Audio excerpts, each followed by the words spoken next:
So guys, I hope you've enjoyed the improvisation video. That was 100% improvisation from myself. I left all the inaccuracies in there, just 6 to 7 minutes of honest guitar playing, and that's kind of what I wanted to introduce into this new concept that we have for Fridays. Basically just a little tones video where we chill out, play some music and discuss about great guitars. And today's guitar that we're using is a collector's choice guitar that we actually featured earlier this week. I've really resonated with this guitar this week, and I have to say it's one of the top picks of the week that I've played. A beautiful collector's choice 12A. It's basically the Henry Jukovic gold top Les Paul. It has such a nice kind of bronzing to it, and it just looks the part. But really, what resonates with me with this guitar is the neck. It has such a nice kind of thick, rounded neck profile, and it's really good for all them bluesy bends. It's also got quite a slinky feel, so for them kind of 1.5 bends that I was doing in today's episode, I really enjoyed the sound of them, and the pickups are just so honest.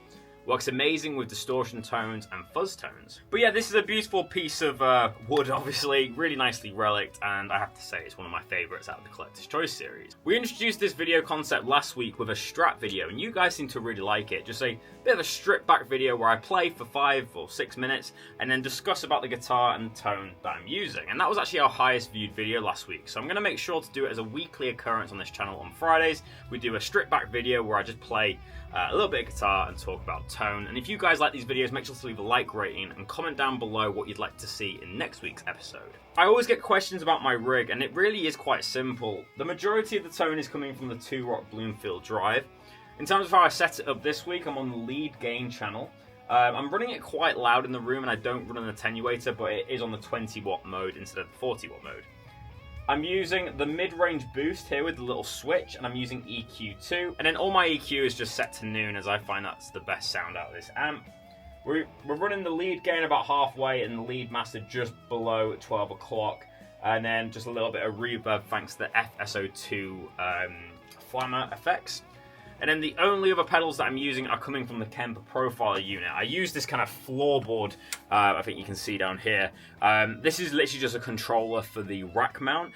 So it's not the Kemper stage as some of you guys have been saying in the comment section. It's literally just an old-fashioned Kemper rack mount, and I use the foot switch to control it. So whenever I use my looping, compression, delay effects, it's all coming from the Kemper.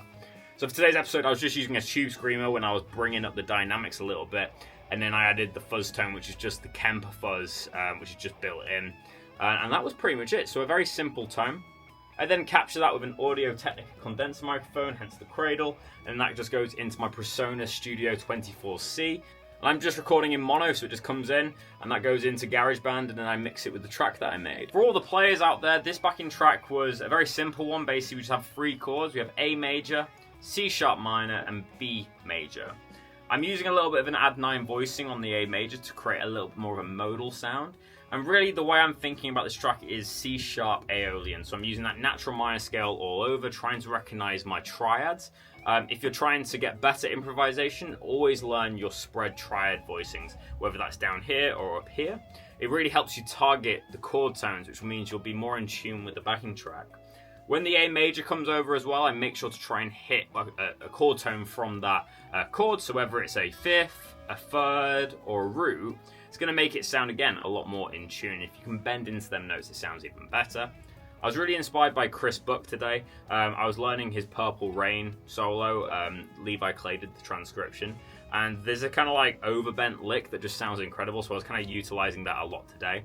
So I'd recommend checking that out. But if you guys want the backing track, just let me know in the comment section below and I can make it available for you if that's something that you guys would like. But yeah, very simple backing track, just 3 chords. But that is the end of the video, guys. I won't ramble on for any longer. If you are new to the channel, please consider subscribing. It's free, and YouTube does tell us that 77% of you guys that watch these videos are subscribed. So make sure to hit subscribe. It means that you can join a community of guitar players sharing their love of guitar, but it also means that greater support to this channel will mean that we can get bigger and better guitars and invest more into our production and our videos, which means basically we can build this channel and provide you with better content. So consider subscribing, hit the notification bell, that tells you when we release a new video, which means you can be the first to see it. And yeah, I just really appreciate it. Comment your thoughts down below. Did you enjoy this improvisation? Do you like this gold top? Let me know down below. And finally, make sure to leave a like rating. But thank you so much for tuning into Squealing Pig Guitars. But I hope you all have a great weekend, and I'll see you on Monday. But until then, keep rocking, guys. I'll see you soon.